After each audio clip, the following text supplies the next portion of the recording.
Ah, yes, friends. It's OGP, the One Giant Podcast on a Thursday, coming at you. Hot and heavy, wet and wild. We'll get to that in a second with Andrew Makowitz, which he is here with me as one of the co-hosts. I'm covering the Brooklyn Nets over on the Locked On Nets podcast. Andy's that generational season ticket holder. We're going to break down the latest second-round candidate for the New York Football Giants for the GM job. Andy has some questions about the process by which the Giants are trying to select their next GM and head coach. And then we'll even get into some potential head coaching candidates that could splinter off of this and kind of update where we stand on who we prefer to see at the helm for Big Blue. But Andy, as we welcome you in, how wet and wild have you been getting down there in Florida? Seems like you're getting a little bit riskier, I'd say, as your life in Florida expands. Listen, so there's a water park in the resort that we're staying at. We have a house here, but it's about 10-minute walk, and there's a 5-story slide that you can go down. And I basically called out my brother-in-law, calling him a wimp for not wanting to do it, That makes sense. only to have him go down and then call me out. And I was like, oh, now I have to do it. Let me tell you, as you shoot down that thing, you're getting some pretty good force going down. Like, yeah, it is not for the faint of heart. I'll tell you that. I tell you, water parks are interesting. There's the kids, there's the water, there's what kids do in water. That's always a factor for me. But man, those that sounds like Six Flags has it, right? The elevator drop, the Tower of Terror. Like that's what that sounds like to me. And something about that, I'm like, I don't know if I need to experience that. So Yeah, probably for the best that I wasn't there to be playing chicken. I've realized we're down here and we've done, Animal Kingdom, we've done Epcot, which is great because you go on the safari rides, and then Epcot, you eat and drink a bunch.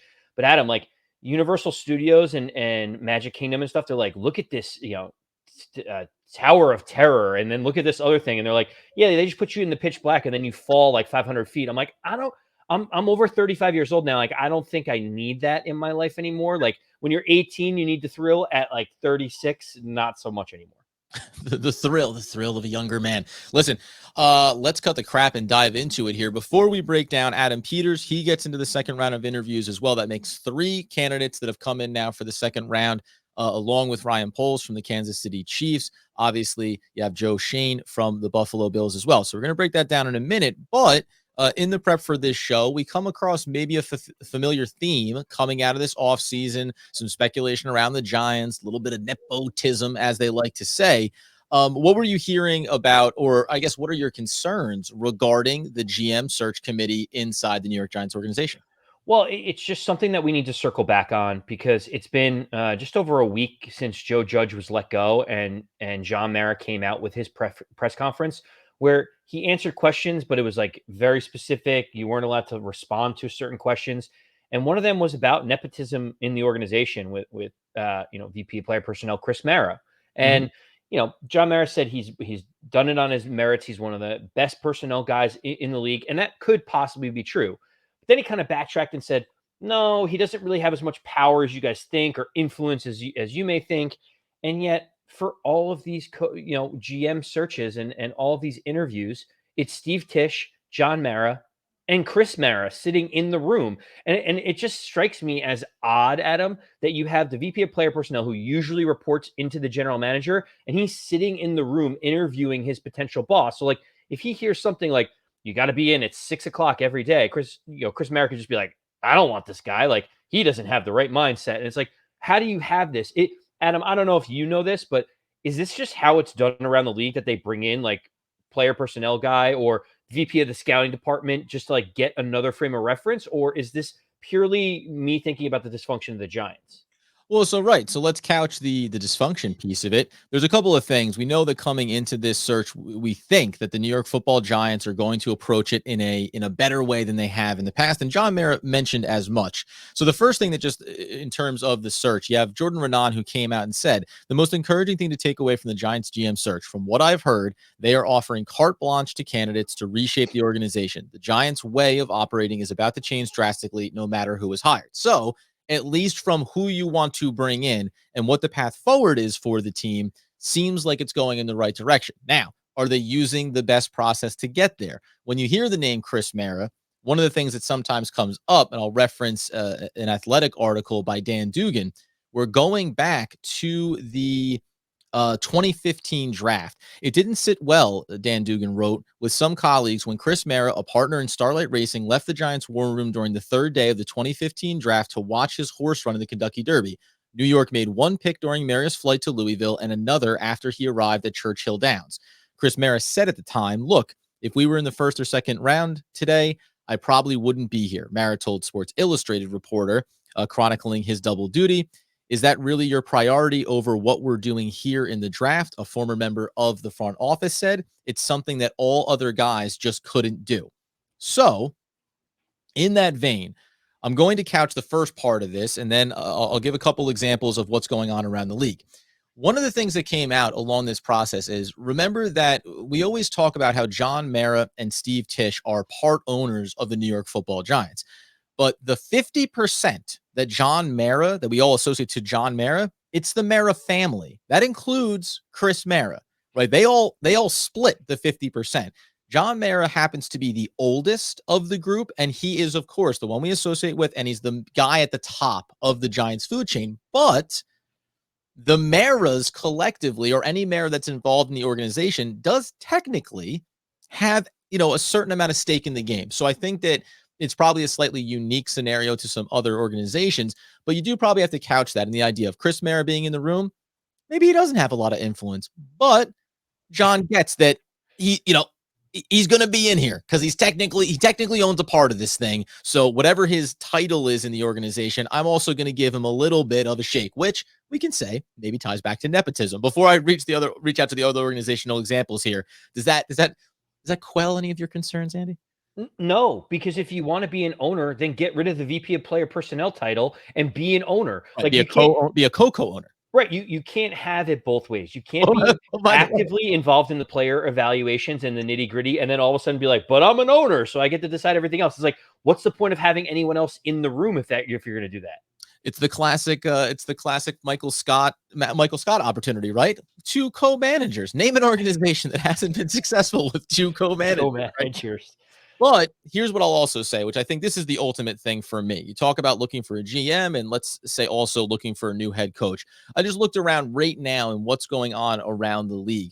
Over for the Denver Broncos, as an example, George Patton is the general manager there. And when you talk about what's going on with their search for the head coach, they have a committee that's consisting of himself, as well as the director of player personnel, Darren Mogi, executive director of football operations, Kelly Klein, contract and salary cap maven, Rich Hurtado, vice president of player development, Ray Jackson, and chief communication officer, Patrick Smith. Now, that's for the head coach hire, and it doesn't say that they're in there for the interview process. But there you go. This is the collection of people that are navigating who they want to bring in as their next head coach. On top of that, I went over and took a look at the Vikings, who are looking for both a GM as well as a new head coach. And the internal search committee includes Mark and Ziggy Wilf, who we know are the co-owners, the COO, Andrew Miller, and EVP of football operations, Rob Brzezinski. So, and there's a couple other people that they mentioned could be in there as well that are all collaborating at both the GM and head coach level as far as the search goes. Do we know that we extended into them being in the room for the interviews? Maybe, maybe not.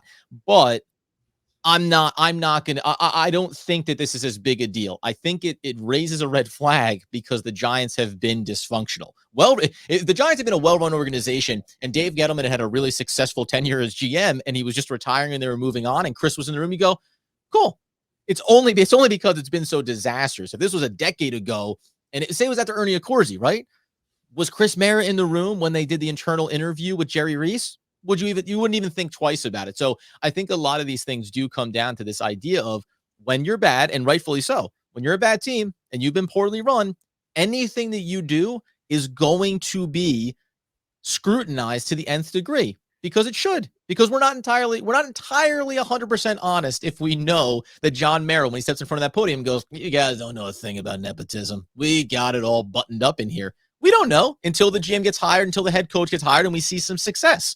You know what? It'd be great. And this is the last thing I'll say on this whole thing, because it's just the dysfunction really that leads us to question all these things. What would be amazing is they finish the meeting with Adam Peters and they're like, all right, we have interviewed our top 3 candidates, second interviews, walked them through the facility. It's amazing. And Chris Mara steps up and says, wait, there's one more interview for general manager. It's me, Rips Chris off the- Mara, in the flesh. I've been here the whole time. I know the strengths and weaknesses of all the other candidates. I'm better than all of them.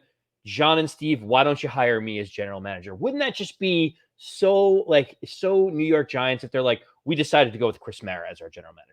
The sitcom references can't stop here. It's like Arrested Development and Job, right? Surprise! Who do you think's going to be the GM? The guy in the $3,000 suit? Like it's yeah. Listen, that would be the ultimate level of Giants dysfunction, and I don't think it's going to happen. But listen, it's reasonable to wonder about it. And to your point now, as we talk about where the GM search currently is, we're going to get to that in a second here because Peters did come in, and we know about some of the trickle down effect there. Real quick though, if you want to speculate on things being out of order here, it would be that the news came out yesterday that Dan Quinn, defensive coordinator for the Dallas Cowboys, has set an interview with the Giants for the head coaching job.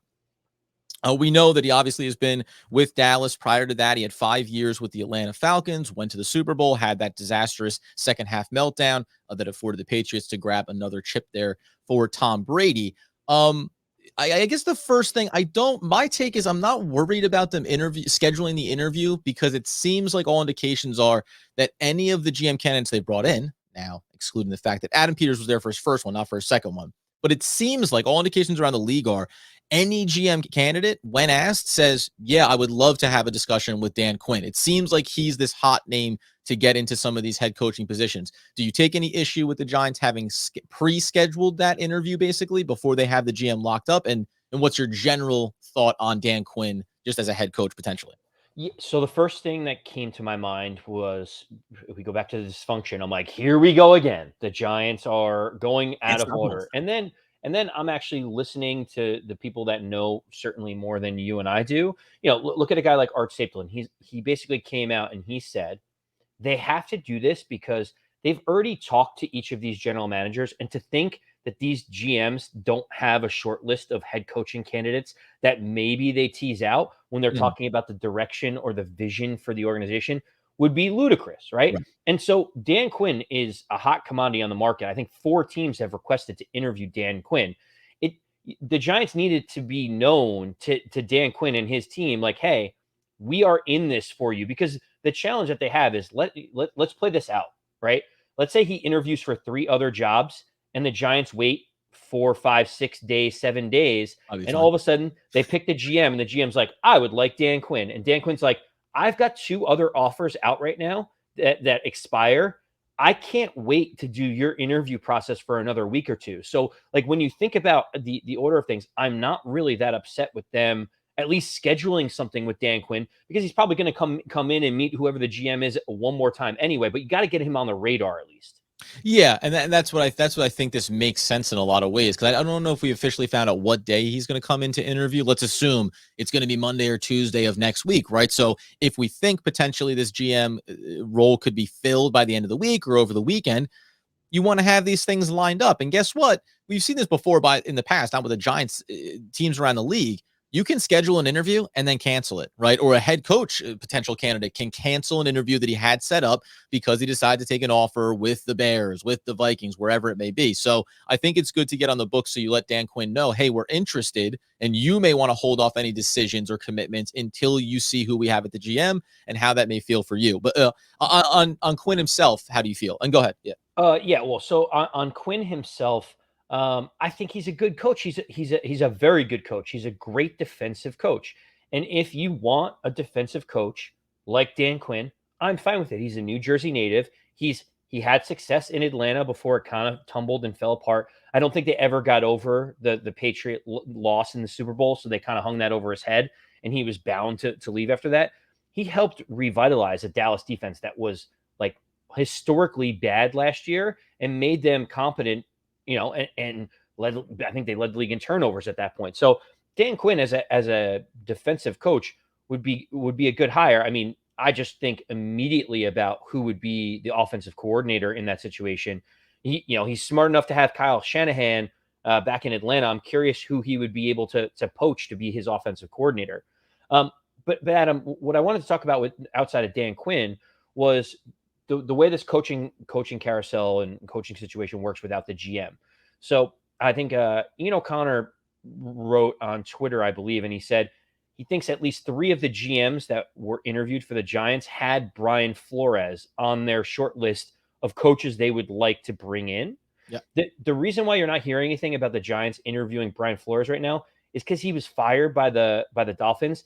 They don't have to request permission to interview Brian Flores at any moment. Dan Quinn is currently the defensive coordinator of the Dallas Cowboys. So you have to call and say, hey, we would like to speak to Dan Quinn. Do we have your permission?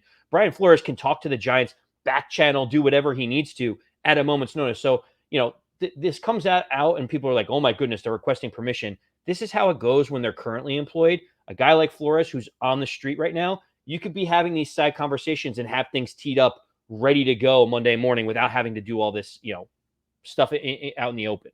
Right. No, that's a good point too. Yeah, all these requests are only based on still being currently employed by another team, and then it gives, say, in this case, the Dallas Cowboys a chance to make a different decision, right? Re-up him, and I'll be curious to see how Dallas responds to this in some ways because he is such a hot commodity.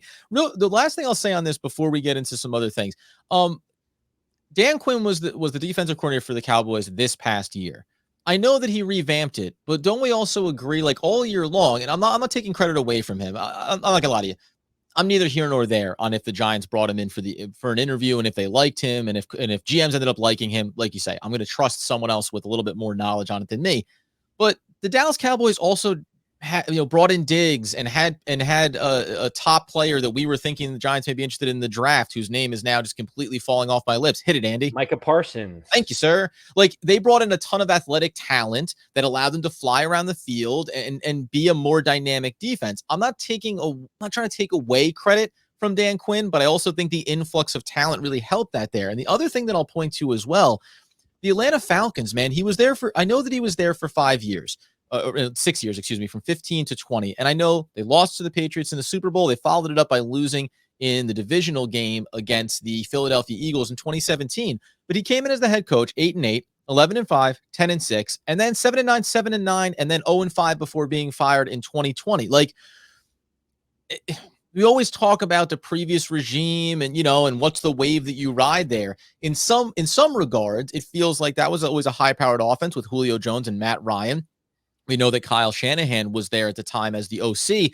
Like, I wonder if he caught this really good wave of having a high-powered offense, pulled some punches with the defense for sure. But then if we think about the biggest failures, a 28-3 lead that collapses in the second half of a Super Bowl, I just don't know if maybe there's some rose-colored glasses around that, because remember, that's at like the peak of Matt Ryan, Atlanta Falcons offensive superpowers. And I think it's easy to ride that wave if you're in the head coaching chair. Well, what I will say is that is a very fair statement. Ultimately, the reason why he got fired, obviously the record being part of it, but the defense wasn't performing anymore. The defense was just giving up massive, big, huge plays, and he is a defensive stalwart, right? Yep. However, Adam, you think back to the reason why he got the Atlanta Falcon job, and that was he was the defensive coordinator for the Seattle Seahawks and the Legion of Boom, and he built that up. And you can say, well, did he luck himself into having the Legion of Boom and 2 or 3 or 4 different Hall of Famers on the defensive side of the ball? Maybe, but all these coincidences coming together, like defensive coordinator of an amazing defense, getting to the Super Bowl, like eventually, when you have luck fall your way like 5 or 6 times, it starts to be a trend of like, well, maybe he is putting himself in the right spots to be successful. Yeah, and that's fair. And again, so I'm not going to knock it. It'll be interesting to see how it plays out. I'll put it this way. I don't know if he'd be first or maybe second on my list in terms of head coaches that would excite me for the New York Football Giants. That being the case, the interview that's being conducted today, second round, third candidate up. We don't know if this will be the last candidate to get a second interview with the New York Football Giants, but that's Adam Peters, assistant general manager for the San Francisco 49ers. I still think you and I see him as our favorite for the job. You outlined it really well a couple episodes ago now about his track record of the different places he's been and the success that he's helped to build up. How do you look at it when now Joe Schoen was the first one in the door? We've kind of said that it looks like the sense is he's the leader for this role potentially, and then Dable would be connected to him there. But do you look at it as who's the last guy you interview? Because sometimes it's really about saying, well, if you can impress me more, then it becomes the next interview's job to blow you out of the water. Now at the end of it, though, we bring in the guy we loved and we just say, hey, listen, some flashy things came through the door. Can you just go ahead and confirm that you're the man to lead us forward? Yeah, I mean, it's tough. Like the order of operation, who knows? They could have been requesting interviews and then scheduling conflicts that don't allow people to get Right, in at right, certain times. right. Like both Adam Peters and Joe Shane are still, assistant GMs or VP of player personnel in the playoffs as we speak. So I'm sure they have bigger things to worry about in terms of like making sure things are okay for their playoff teams rather than getting in the door first. So like I'm not really putting too much into which order people are getting interviewed, but certainly Joe Shane interviewed first, then it got leaked by whomever that he really stunned everyone and he was amazing and he was quite impressive. So they're I think already kind that of was like a quote from Chris Mara. He was really stunned and impressed. yeah, exactly. Like someone, they're already teasing these breadcrumbs out about Joe Shane, Right. and everyone's saying how much they love him. He took a tour around the facility. He met everyone. Ryan Poles did the same thing, but it seems like they're already just getting the temperature of the fan base on Joe Shane. But I would really, really hope that the Giants and Adam Peters coming in, I believe today, to get this interview, that he gets a shot at this, and if he hits it out of the park, that we don't waste any more time, and by Friday we get this wrapped up. Let me get real quick. There's two side notes I want to hit here. The first one is just, do you think, you said this before when we talked with Candace Cooper about the fan base and how John Mara does listen to what fans say. Do you think that they are breadcrumbing out how things are feeling internally on some of these candidates so that fans can respond to it? Because I'll go back to it. I said that if the fans were influencing your decision making around anything that you've done, it ultimately is a bad practice because it means that you don't have convictions and you're not trusting all the people that you put together in the room, including Chris Mara, to help you make these decisions. Do you think that that's a part of what the Giants are doing here, testing the waters of how the fan base would feel about a Shane, Ryan Poles, or now Adam Peters? Listen, look at Greg Schiano, right? Greg Schiano was the former head coach of Rutgers, and then he moved around. He was in the NFL. He was flamed out. The University of the University of Tennessee hires Greg Schiano right out of the blue. And the fan base is so angry about how bad the hire was and how it wouldn't connect and it wouldn't align that he basically didn't even get on campus before they had to like withdraw it, fire, resign. Yeah, And like yeah. you can say that's dysfunctional on Tennessee's part, but then you could also say, well, they really like this guy, but they didn't read the room. Like they didn't understand what was going on. I think that's important. So for me, I think it's smart at the very least. If you have conviction about a guy and the Giant fans are all excited about it, that's just like, we're all in this boat together. Give us a little bit more time. There's a little bit more patience. You understand what the expectations are going to be. Yeah, I'm fine with that. I think the one difference is like from college to pros, right? We know the boosters and the contributors, the donors, and then the fan base that runs a little bit more rabid at the college level, and there's more of a connection there. And really, when we say fans, it's the people that dumped a ton of money into your college, and that Yes, said paying fit. we Yeah. don't want Greg Schiano as the coach. He said you should have listened to us when I was cutting that check. On the Adam Peters front, then there's also some speculation that DeMeco Ryans, defensive coordinator for the 49ers, could be a candidate that Peters would want to bring in for the potential head coaching position. The quick rundown on these on him, and then also I want to get to Mike McDaniel, who we've talked about before, but there's something I want to kind of clarify on him. DeMeco Ryans, obviously he played with the Texans and also the Philadelphia Eagles, so the name could sound familiar, right? 2012 to 2015. But then as a coach, came in with the 49ers defensive quality control coach in 2017, 2018 to 20 as the linebackers coach, and then defensive coordinator starting 2021. Is that too short? Is that too short of a track record for you to say that I can feel comfortable going this direction? But I think we kind of come back to this thing of, well, if the organization likes Adam Peters, then you trust him. And it goes back to that Jordan Renan quote, carte blanche. So if it's Adam Peters and he says it's DeMeco Ryans, that's done deal, right? Like you have to be all in on that process, but would you have reservations? So I have gone back and forth on this, and now I am officially in moving forward, one way street, not looking Here we back go. on this. I no longer care about how long it's been, and there's a couple of reasons why. One is the NFL is evolving and changing so quickly that like having 30 years of NFL defensive coordinator like coaching Yep. it is great. It's not a knock, but it's not as important as I think it used to be with how quickly the landscape is changing. And so, DeMeco Ryans, everyone is saying, Like, he is inspirational. They love him. He's having this meteoric rise. He's going to be a head coach. And it's like, do you want to jump on that rocket ship? Now, what I will say is, in terms of DeMeco Ryans, I prefer an offensive head coach, even though I know that there's nothing to it. We talked about it before, how they've broken it down. But I will say this, Adam, if you look in the NFC this year, in terms of the teams that made the playoffs, all of the playoff teams had offensive minded head coaches Yep. this year. So, like, I mean, it's just the way things are going. Defenses, the way the rules are set up now, with illegal contact penalties and pass interference being ticky tacky, offenses can take advantage of it. And the really, really smart minds are not necessarily the guys that are 60 years old and have been in the league for 20 years. They're the 34-year-old guy that grew up playing Madden and is like, how do I break the game? Like, how do I beat the game using like the most unfair trick plays, crazy tactics, and strategies? And I think that's what you see with Sean McVay, Kyle Shanahan, Matt LaFleur, like all of those young, talented guys.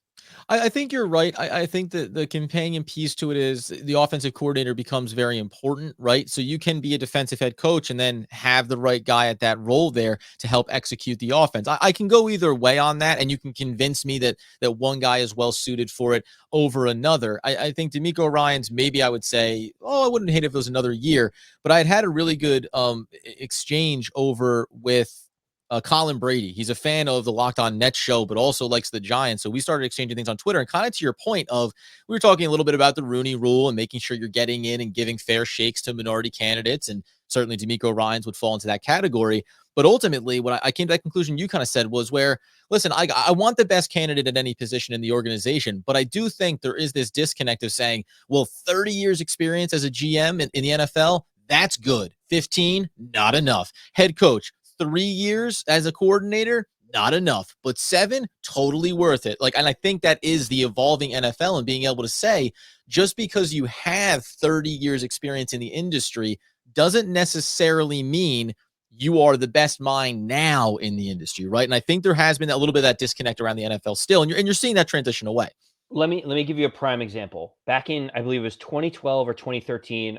Pardon me if I got the year just slightly off, but the Washington football team had Sean McVay, Kyle Shanahan, and Matt LaFleur all on under coaching, and they decided to promote Jay Gruden to the head coach, right? Because they're like, these guys are too young. They need a little bit more seasoning. They're wet behind the, like all the little euphemisms they say for, like, you're not old enough to take this big boy job. And now look at it. You look at those three guys.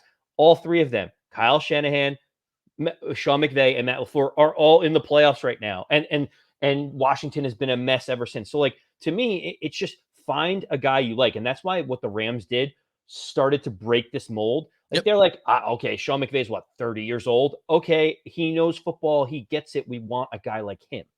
And so, on that front, to close out the conversation on Adam Peters, before I give you one last little tidbit from around the GM search for the New York Football Giants, Mike McDaniel. I know we all see him at the press conference. He looks like a Dungeons and Dragons player, bit of a nerd, doesn't know which way is loose, might only be 19. We're not entirely sure. He started his NFL career as an intern with the Denver Broncos in 2005. Went on to be an offensive assistant for Houston from 06 to 08. Went to the Sacramento Mountain Lions, so left the NFL as a running back coach for a year, then came back in with the Washington football team, 11-12 as an offensive assistant, wide receivers coach with Washington, Cleveland Browns, wide receiver coach in 2014, Falcons 15 and 16 as an offensive assistant, and then the 49ers as a run game coordinator from 17 to 20 before getting the offensive coordinator job this past year. Point being is, one, this dude has been around the league a little bit. And I think if we're talking about, head coaching candidates, this is where you want to say, let's not be short-sighted around someone. And maybe like it's almost the perfect overlap here of saying, let's not miss out.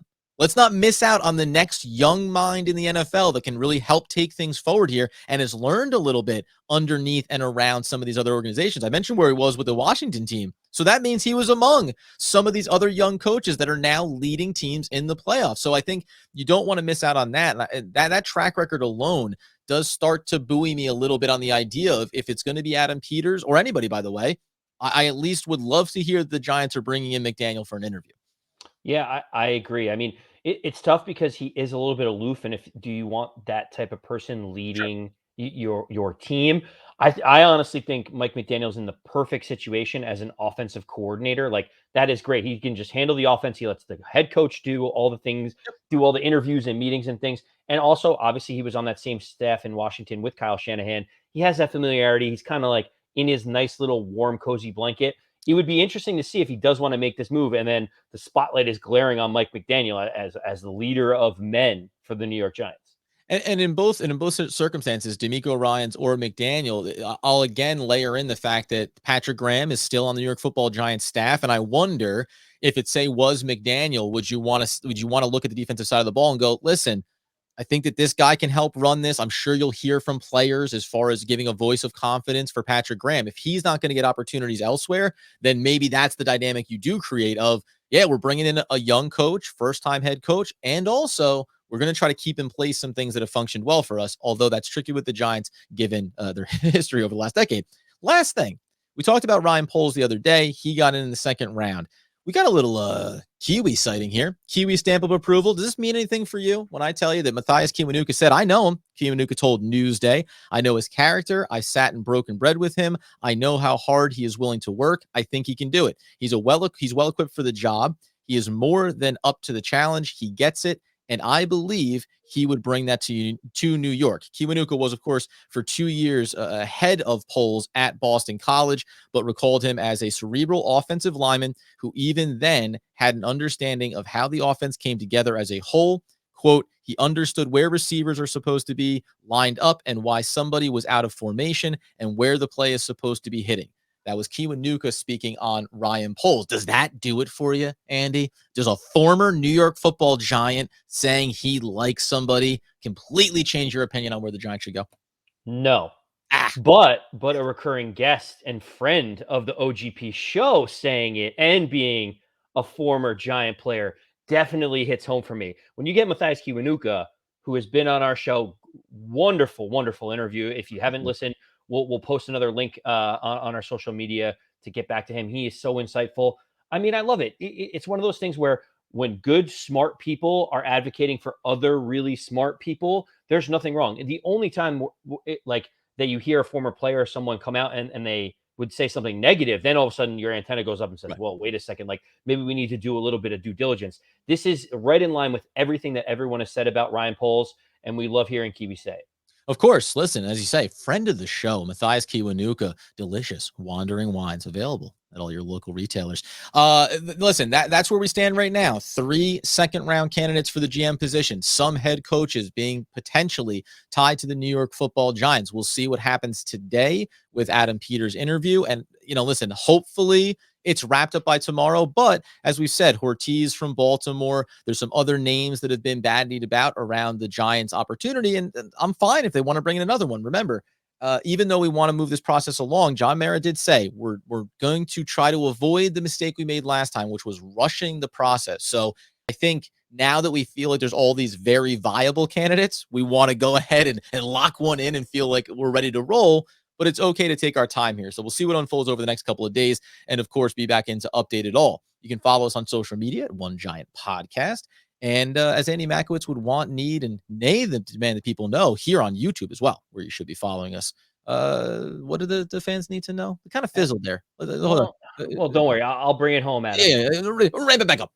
As always, let's go Big Blue.